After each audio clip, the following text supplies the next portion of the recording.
Hello, I'm Matt Galloway, and this is the Current Podcast. 4 days after the attack on Israel on October the 7th, I spoke with Aaron Brodich. He lives in Toronto. His brother, Avichai, and his family lived in one of the kibbutz communities that Hamas attacked. It's been a complete nightmare. I woke up Saturday morning to just bad news, called home, learned that my brother was injured in the fighting and that we lost touch with his family, his wife and 3 kids. He had been defending his town and basically saw children being murdered. And so now we're just sitting and praying that, they return everyone safely. Avichai's children and his wife Hagar were taken hostage. They did return safely after 51 days as part of a ceasefire deal. 101 people, according to the Israeli government, are still captives. Avichai Brodich joins us now from Shefayim in central Israel. Hi. Hi, thanks for having me. Thank you for being here. What's it like to hear that description from your brother of what happened on the 7th of October? Well, I've never heard it before like that. It's incredible. And I was still in hospital, I think, when he did that interview. So just incredible to recall what happened back then and what kind of situation we are now. So just unbelievable. How are you doing a year into this? We're good. I have my family back. Can't say this about the rest of the hostages that are still there and their families. We have a lot of support from people around us. We went over to Toronto a few months ago and we got all the support I could ever imagine and much more. So just amazing to see what people around me have done for me and people that I don't even know. And how is your family recovering? We've lived through this, which is incredible. It's a miracle. And we're doing well. The kids are playing with their friends and they're smiling and they're happy and we're together. It's once in a while, like a few days ago, we had missiles in Israel from Iran and it was a very hard time for us. But we managed to get through it and now we're fine. The kids are playing right now outside. Have you been able to process, and that's a strange word, but have you been able to process what you have lived through in this last year? Well, I have to say that I haven't. I still haven't cried about any of my friends and my community and a lot of others that have been killed, slaughtered, or injured.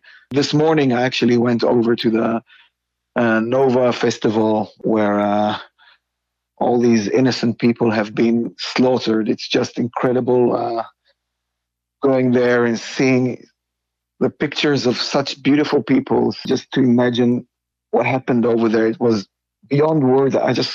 You have to be there just to have the feeling of what happened there. And so, every day is like this. Every day we just live through this again and again and again. But I still haven't been able to cry, which is incredible. I think I'm still in this.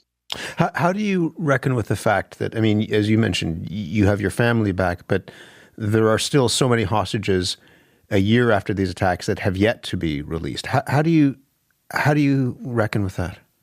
It's, I think, I remember first few days I was in hospital when I found out that they were probably, at first I thought they were killed, and then I found out that they were probably taken hostage. And I thought it's going to be a few days. I knew that, Israel has always done everything that it could for the hostages. We've had people being kidnapped before, and, the previous governments have done everything they could to get them back. And for my family, it took 51 days, which is, if you ask me, it's 50 days too long. And for the rest of the hostages, it's going to be a year. And it's just unbelievable that the government hasn't been able to get them back. I think they have their priorities very wrong. And I hope to set them straight somehow.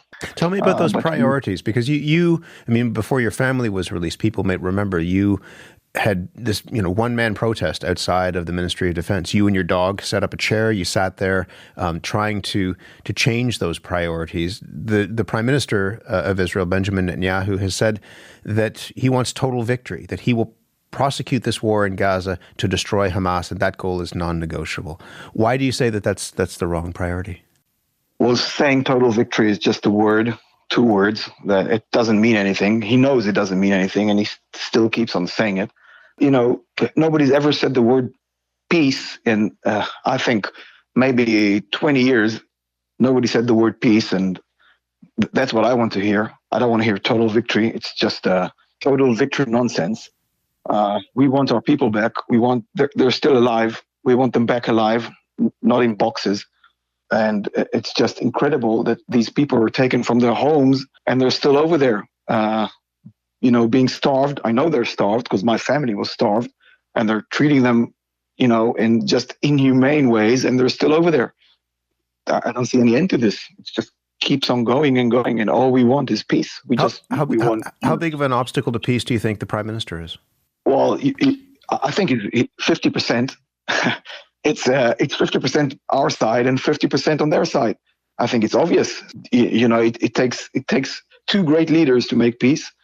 And right now, I don't think we have any great leaders. I don't know if we have any leaders at all. Is it possible, from where you sit right now, given what's happened over the course of this year, is it possible to imagine that idea of peace, a future where there is a peaceful coexistence between Jews and Palestinians? Well, it's the only option. So it's all I imagine every day. I imagine peace. I lived on the border with Gaza, not because I wanted to fight my whole life, not because I wanted my children to be kidnapped, because I believed in peace. And I still do. I've always thought it's the only option. Now I know it's the only option. Somebody needs to be brave enough to stop this war and to reach out for peace. And I'm talking about both sides. How much empathy do you think there is among people on, as you say, both sides of this conflict, to what the other is experiencing? Do you think that people can understand what those on the other side of this are going through? Definitely. I know it on my kids, and I'm sure, kids on the other side are feeling the exact same things. They want to play outside. They want to be with their parents. I just finished my studies as a nurse, and if you go to a hospital in Israel, it's about 50% Jews, 50% Arabs working there, nurses and doctors. And, everybody gets the same treatment. If you're a Muslim and go to hospital, or if you're a Jew and you go into a hospital, you get the exact same treatment. And it can be done. We've even had people from Gaza. I treated a lady from Gaza when I was in a critical care. And she got the best treatment that we could give her. If you step outside of politics and you see just how people act and people work, we work together. So, I just blame the politicians. That's it. You said that you used the word bravery, though. You said that it requires bravery. What does that bravery look like? The reason I went out took me a week to go out and sit there in front of the defense ministry is because what I saw is that everybody wanted revenge. Nobody wanted, to get the living back. They just wanted revenge, which I guess, is a human thing. But I didn't want revenge. I wanted my family. And I think if people in the government had been brave enough and, just said, look, we don't need to fight. We need to get our people back. And if we need to fight, we'll do it afterwards. That's bravery. That's bravery. I'm not saying, sometimes you have to go into war in order to eliminate your enemies so they don't kill you. I understand that. But we have to get our priorities straight. And our priorities are to get our living back. First thing we can do. And if we can make peace, if we have somebody on the other side that's willing to make peace, we should go for peace. We just forgot that there is a peace option. How optimistic are you that the neighbors, your friends from the kibbutz who have been gone now for a full year, that they will make their way home?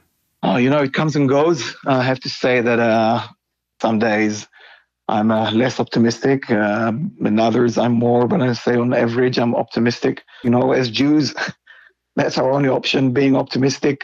We built this country and, we have to keep on going. We have to be optimistic. And when you think, just finally, when you think of the future that your kids might inherit, what would that future look like, do you think, for them? Or what would you want it to look like for them? Well, I want it to be like in Canada. People are living their lives. There's, the sense of war is just not there. It's not it doesn't even exist. It was perfect, but it's not my country. Israel is my country. It's my language. It's my people. I hope to see it during my lifetime that Israel is peaceful like Canada is. I believe we can do it. We just need the right people. Avichai, I'm really glad to talk to you. You have had extraordinary, probably isn't a strong enough word, but an extraordinary year, you and your family. I'm glad that you're doing well, and I'm glad to speak with you. Thank you very much. Thanks for having me. Take care. Thank you. Avichai Brodach was injured in the attacks on October the 7th of last year. His wife, Hagar, and their 3 children were taken hostage, then released after 51 days in captivity. I first spoke with Issam Hamad as he fled Gaza City with his family, then again when he was sheltering in Rafah, and then in Khan Yunis. A few months ago, he and his family made it out of Gaza, and they are now in Ireland. And Issam joins me from Dublin. Issam, hello. Hi, Matt. How are you? I'm okay. We have spoken, you and I, a number of times over this last year in what, as I said, were really, really difficult times. So it's great to have the chance to talk to you again. How are you doing? I moved to Dublin here. I'm trying to make up my life and the children, get them in school and university, and try to live again after the destruction of all our belongings and the displacement of our family. How did you get out of Gaza? We talked about when you were trying to get out and the difficulties. How did you and your family ultimately get out? Well, first of all, I have a son who was born in Ireland in 1997, so he carries the Irish citizenship. But unfortunately, this boy is disabled. He has cerebral palsy, and his life deteriorated a lot with the conditions we were living in Rafah after fleeing Gaza. And then I spoke to the Irish authorities who were able to get the family out in February. And after that, we had difficulties to leave myself and my older son, who was 19 and a half at that time. And a month later, we were able to make it to Cairo, and then they took us to Dublin. Mm-hmm. And how are you all settling in now in Ireland? It could be better, but for now, comparing to what we were living in Rafah, in the refuge place, we are okay. Simply, Ireland is suffering from a big crisis of housing. So we are now at a family hub. We are not in a house or as we used to be in Gaza. But we are coping and hoping for a better time to come. Are you able to work, or are you waiting for work permits, or how does that look? Well, unfortunately, the Irish authorities gave us a visa that allows us to reside in Ireland.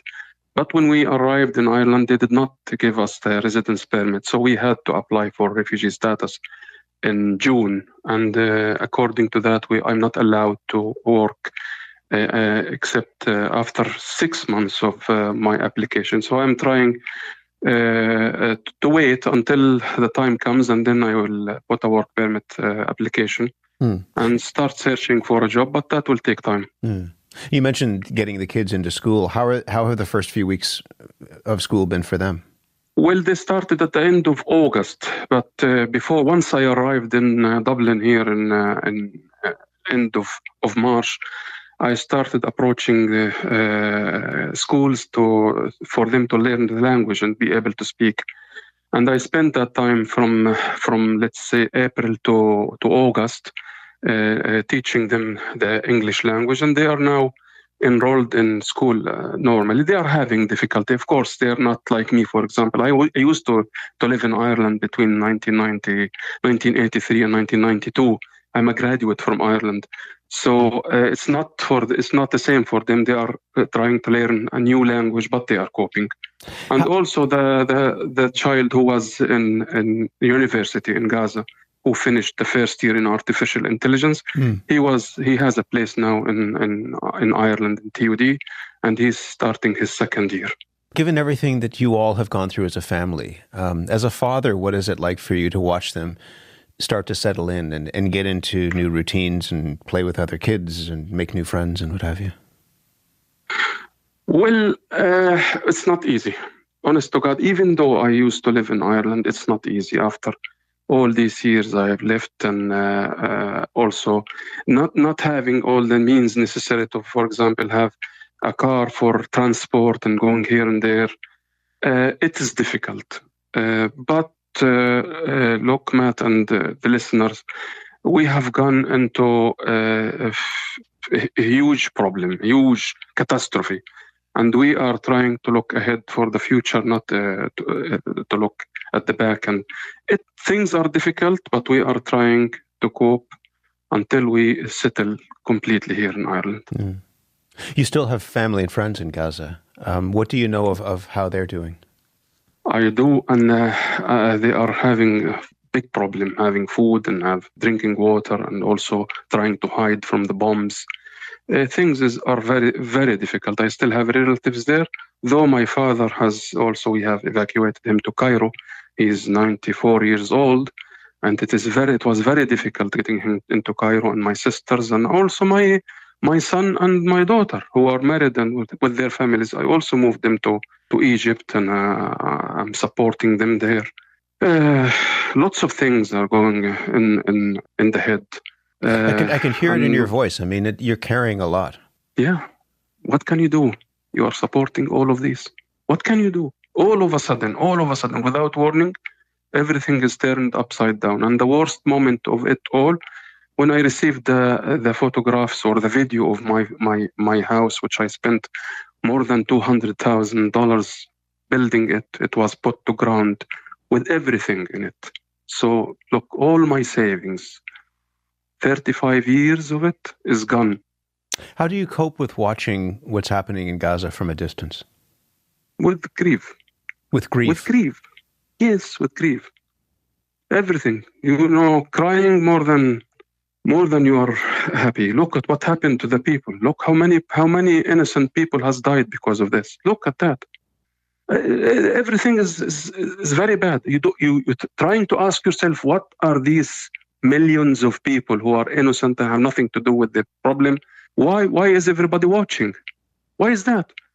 I was in Ireland before, and I know the conflict in Northern Ireland. Have you ever seen or heard the British Army coming and with aeroplanes and bombing the people in Northern Ireland? Is this the way you're trying to solve a problem you have? This is unbelievable. What is happening is unbelievable. Have you started, I mean, given what you're still working through, but also what is still unfolding in Gaza, have you allowed yourself at all to think about the idea of returning home? I was asked this question in December, and I said to everybody who was interviewing me that I am definitely going back to Gaza. But that was according to the information available. Now, all my savings, I put it in real estate. I have 2 flats and 1 building. All of them have gone. Infrastructure in Gaza is gone. Hospitals, colleges, schools, roads, water, sewage, everything is gone. So is it the time to ask me in a place which has become non-livable? Is it the time to think that I go back? Okay, let's say I'm a very patriotic man and I want to say, look, I will not forget my country and I will go back. What about my children who are in school and in university? Should I leave them now or should I take them to the unknown? Look, all these questions I cannot answer. I cannot answer now at all. I don't know what's going to happen in the future. I don't know whether this war will turn into a World War III, and then this question there's no place for this question. I don't know. You don't know. Nobody knows. Nobody knows. How do you talk to your kids about this? Because part of it is about where home is, right? And what home means. How do you talk to them about this? To be quite honest now, I'm trying not to talk about it. I'm trying to support them at school. I'm trying to help them learn the language. I'm trying to sit with them, translate with them, explain the meanings in the books. They are all of a sudden, rather than studying English as a foreign language, they are now faced with all the subjects at school in English and in technical English, and they're studying Shakespeare. I myself, I don't understand what Shakespeare is saying. In his Merchant of the Venice, and I'm doing a hard work in order. My children were one of the first. Their grades at school are in the 90s. Now I can't imagine myself that my children are behind. So I'm trying to put all my effort to bring back my children to the level they used to be in. I'm glad to have had the chance to talk to you a number of times over the course of this year. It has been an incredibly difficult year for you, and so I'm grateful that you would take the chance to speak with us then, but also now. And I'm glad you're safe, but also hope that things turn for you and that you're able to settle and feel like you're at home, even if you aren't at home. Issam, thank you very much. Thank you very much, Matt. Thank you. Take care of yourself. Thank you. Issam Hamad is an engineer and owner of a medical supply company in Gaza. He and his family now live in Ireland. 1 year on from the October 7th attacks, Israeli strikes have intensified in Lebanon. Yesterday, the Israeli military issued a map labeling nearly all of northern Gaza as an evacuation zone, saying this was in preparation for a new phase in that war. Meanwhile, Israel is on high alert as ceremonies there mark the anniversary of the attack. 10 people have been injured in the northern Israeli cities of Haifa and Tiberias by missiles fired from Lebanon. Margaret Evans is CBC's senior international correspondent, and we've reached her in Beirut. Margaret, hello. Hi, Matt. What's happening in that city today? Well, people are getting into a routine. There have been constant airstrikes here, really, ever since Hassan Nasrallah was killed in an airstrike by the Israelis well over a week ago now. People hear the booms in the night and they wake up and they say, what happened? What was hit? Who was hit? Where was it? Because some of those strikes have veered out of the southern suburbs, the Hezbollah stronghold. We were also down in Tyre yesterday, which is about 20 kilometers as the crow flies from the Israeli border. And as soon as you get past the city of Sidon, south of Beirut, you start to see the yellow flags of Hezbollah. And the villages along that road have been given evacuation warnings from the Israelis. Every day there's a new set of villages added there. And what's worrying people about that, on top of everything else, is that, in 2006, it was the Litani River, which was important, which was a river in South Lebanon, wherein Hezbollah was supposed to have agreed as a part of the ceasefire then to have withdrawn to with all of its armaments. Well, the Israelis this time are saying people need to go north of the Awali River, which is much further north, which has people worried about the possibility of much wider ground war potentially, given how far they're asking people to move. That squares with so much of what we've heard from people that we've spoken with as well, who say this is very different than 2006. It is. I mean, I was here for pretty much the whole 34 days in 2006, and it was different in that at the beginning, right away, they hit the airport. Well, the airport is still open right now, but every night, just in front of the airport or not far from it, that's where Hezbollah's stronghold is. That's where those airstrikes are coming. Some of the diplomats here have said that they think psychologically for people, it's very important that the airport stay open. But, the sense of people about to be trapped is very, very strong. In 2006, they took out a lot of infrastructure. They were hitting roads and bridges and cutting the country into pieces, if you like. But the death toll of this conflict is already much higher than the whole of that 2006 war. And the other thing you notice here, you drive along the Corniche down by the ocean, you just see whole families, their laundry on fences, people sleeping outside, this sense of the country not being able to cope, distrust in the neighborhoods. There was a Belgian journalist who was operating in a Shia neighborhood, not Hezbollah, but Amal, their supporters, who was shot. Our own cameraman, editor Jean-François Bisson, was filming downtown a group of men. They accosted him. He was fine in the end, but it was uncomfortable. And people tell you they don't want to rent their houses out. They want to help people who are homeless. About 1 million people are now displaced in this country, but they don't know who they're renting to. So they're saying, we want to help our fellow Lebanese, but the Israelis are hitting Hezbollah targets again and again, and that suspicion is growing. That's adding to the sense here of uncertainty. And, I had a really interesting conversation with a Canadian Lebanese man who'd come over to help his a sick member of his family who was trying to decide whether to go back or to leave. He has that option. And he said, every question that you ask in this conflict has two answers. I have to stay and I have to leave. And he was feeling so guilty about trying to leave. You know this region so well, having covered it for decades and been, in and out of Israel and the occupied territory since the 7th of October, but many, many years before that have been there on the ground. As this awful year continues, I'm just wondering, what are you reflecting on when it comes to the escalation of this conflict and what might be left when it comes to the possibility of peace between Israelis and Palestinians? Yeah, I've thought about that a lot because, some people of my generation, let's say that, someone of my generation who has covered the conflict for a good 25 years now, it's very easy to kind of get caught in this is the way it will always be. There are always these terrible cycles. And this cycle, of course, is actually worse than anything I've ever seen. So, I'm kind of trying to force myself not to assume an outcome, that it will simply end as it did before. And the weird thing is that ending as it did before would be much better, even though it was terrible during that time. The peace process or the peace effort between Israelis and Palestinians has been fraught for years now. It was almost reviled in parts of Israel before October 7th. Now you see people that you've known and talked to over the years finding it very difficult to talk to each other.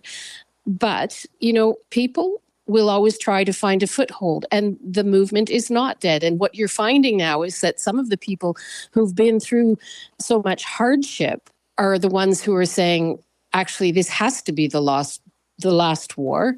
I spoke with a man a couple of times. His name is Maoz Inon, who lost his parents on October 7th in one of the moshavs along Israel's border with Gaza. He's become a very strong voice saying the only answer is two states or two entities. And by the same token, a woman named Reem Al-Kajara, she's the director of a group called Women of the Sun. She's based in Bethlehem, and her organization lost about 40 people in Gaza. But she says, as does Mao's, maybe the violence will actually finally shake people into believing that the violence isn't working. You need to kind of go back to the peace table. It's very small. I don't want to overemphasize it, but I think kind of writing it off is what you kind of have to resist. You have to kind of see where they go. And they're planning a peace conference in November, so we shall see. In the meantime, you have two very deeply traumatized populations. The population of Israel, deeply traumatized by what happened a year ago today. And of course, the population in Gaza, which has gone through the effect of war that continues there. You can't get into Gaza, but you know those people well as well. That's right. You have telephone conversations. It's not the same.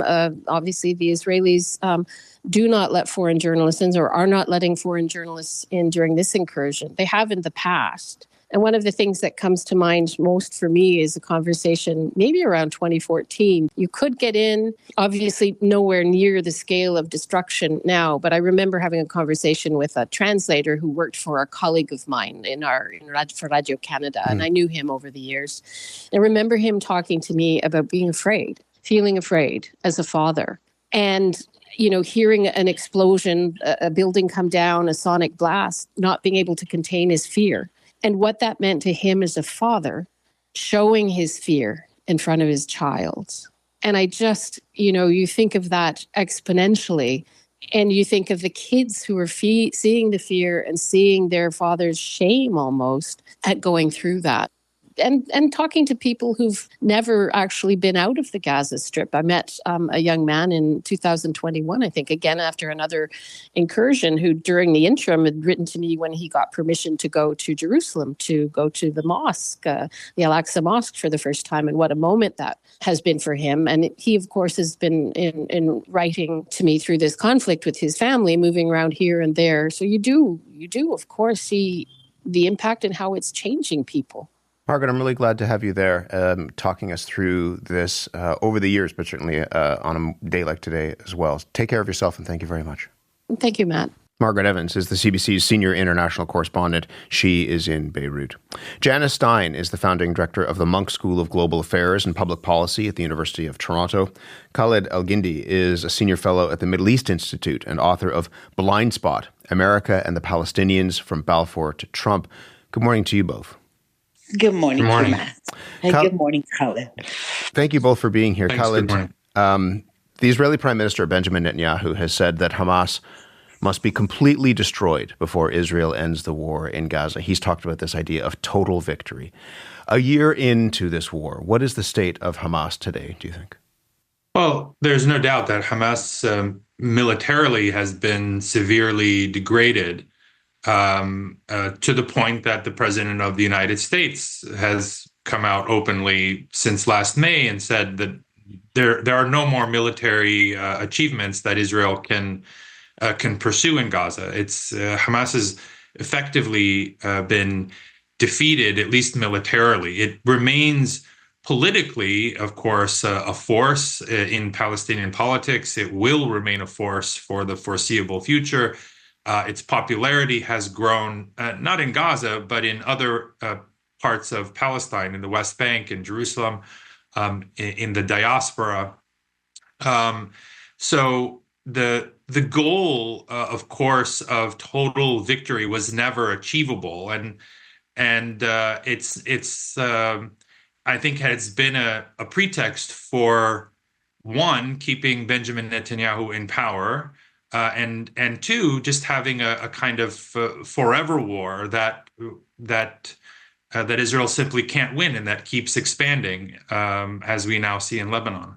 Janice, how do you think, and I want to come back to the idea, that concept that Khaled has talked about, this why the war is continuing, why it's been so difficult to achieve a ceasefire.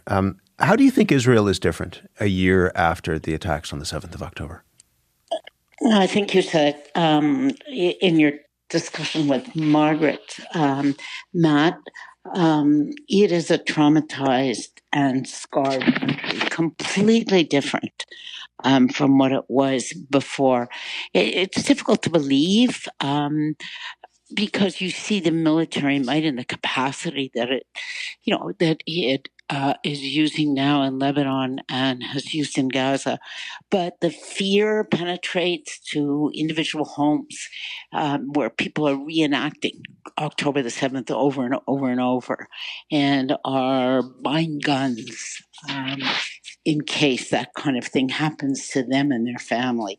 And the reason I say this is that kind of trauma and scarring really complicates the politics. There's no question about it. It has violence radicalizes.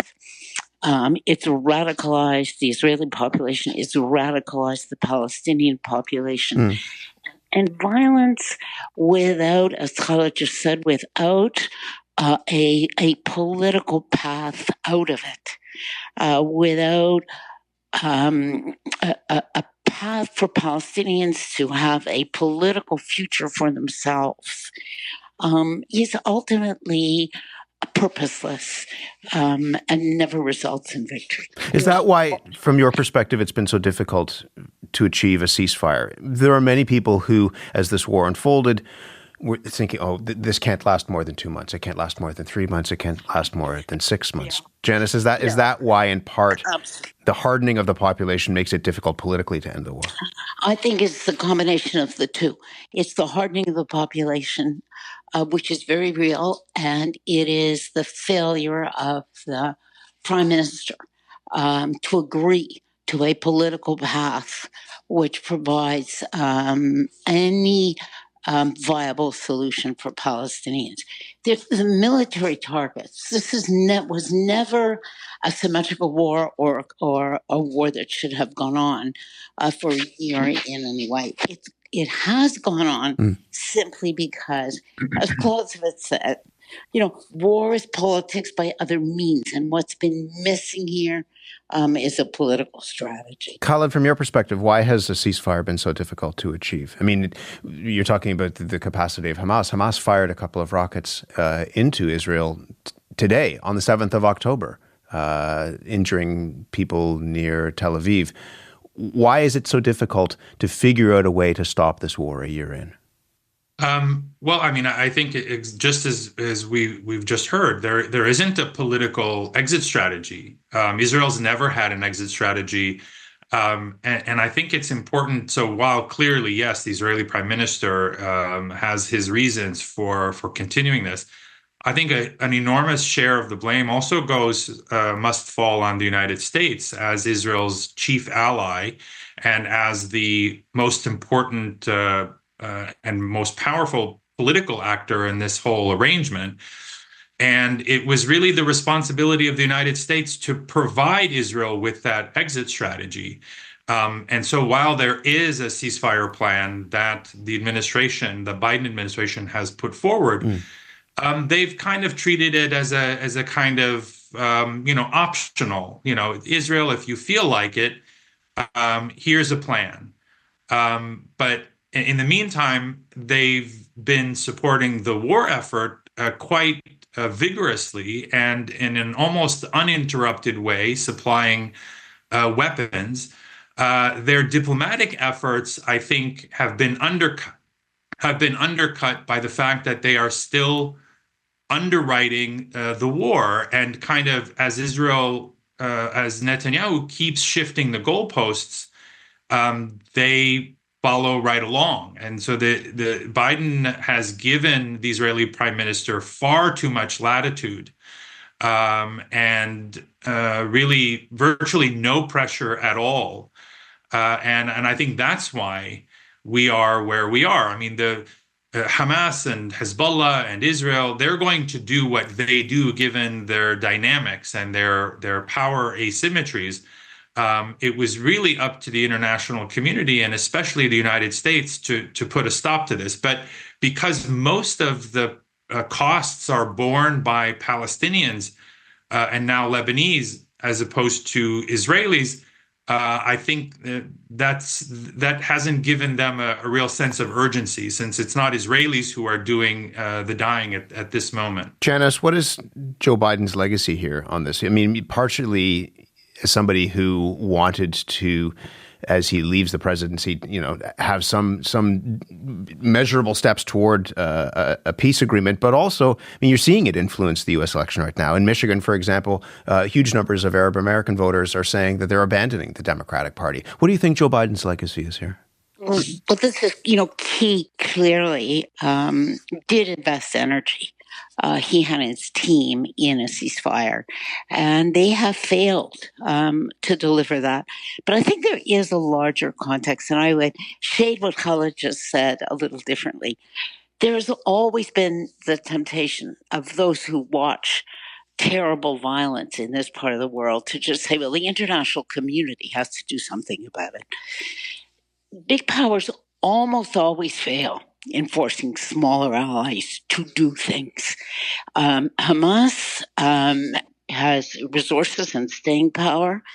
There clearly are relationships between Hamas and Hezbollah and Iran here that matter. It is the parties in the region that ultimately, and Israel, that shape these decisions. Just to look at Biden's challenges, frankly, in getting Zelensky to do what he wants. And it's not anything like as complicated as this.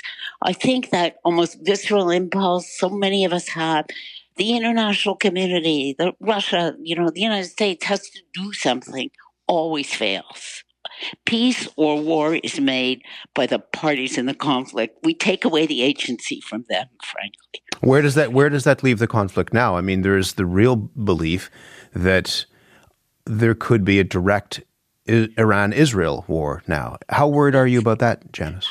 I'm very worried about that. I think there's a cycle that's started here, and you break taboos, and on both sides. This is again a category mistake that's made, that you can use military force to send a signal, Matt, but you can control it, and so you have, you send ballistic missiles, but they don't kill anybody, and so that's a controlled signal. You're signaling.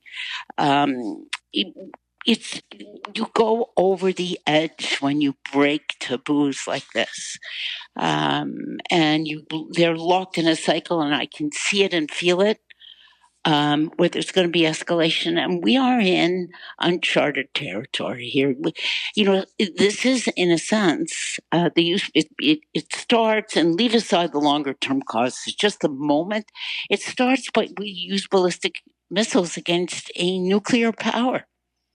Anybody who isn't worried, I think, is either very optimistic or naive. Khaled, do you share that worry?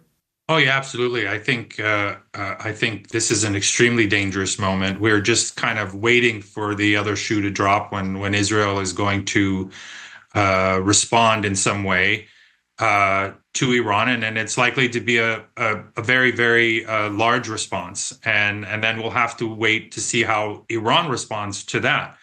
And the cycle will continue. And again, I'm sorry, but I disagree. The United States bears enormous responsibility. The international community bears responsibility. There were moments over the past year, for example, when Israel declared on October 9th of last year that they were cutting off all food, water, medicine for the entire population of 2.3 million people in Gaza.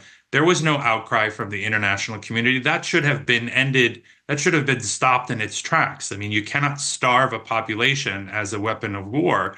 And yet that's precisely what Israel has done, with the acquiescence of the international community, who are simply too afraid or too indifferent to express any outrage.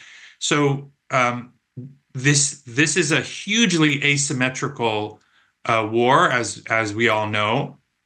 Israel has the capacity to destroy the entirety of the Gaza Strip, and they've virtually achieved that.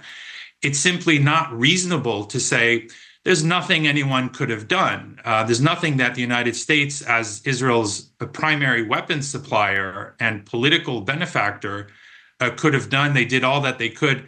There was a lot of talk and there was a lot of motion in the diplomatic realm, but there wasn't any serious attempt to use the massive leverage that the United States has and that they've used in the past. The United States has brokered many, many, many ceasefires between Israelis and Palestinians, between Israelis and Lebanese, going back to Ronald Reagan and since then. So the United States has played an effective role as a broker for ceasefires. It's just that this administration chose to play a diminished role, to sort of tie their own hands and cancel their own agency.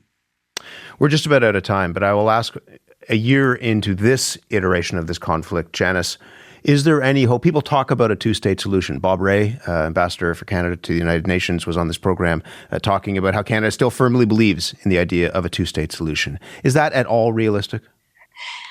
I think without a political solution for Palestinians, at the very best, this will just be a pause in an ongoing and worsening cycle of violence. What we have now, frankly, Matt, is we have extremists in power everywhere. Hamas is an extremist. The government in Israel is controlled by two right-wing extremist parties. When you have politics which empower the extremes, who are frankly not interested in solutions, that's when the middle has to find its voice again. Khaled, we just have a minute or so left. Do you see any possibility for that idea, long sought after, of a two-state solution now?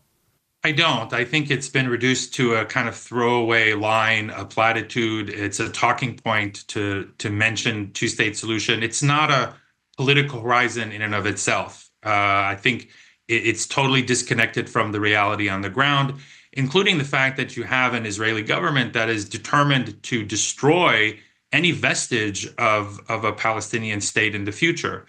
And that is what the international community has to address, is that reality of Israel's extremist government.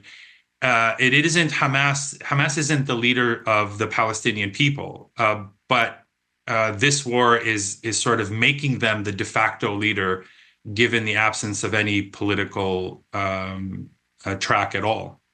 That is not an optimistic place to end, but it is where we will end, and I think reflective of the state that we're in right now. Thank you both for being here. Thank you, Matt. Thank you. Janice Stein is founding director of the Monk School of Global Affairs and Public Policy at the University of Toronto. Khaled Elgindy is a senior fellow at the Middle East Institute.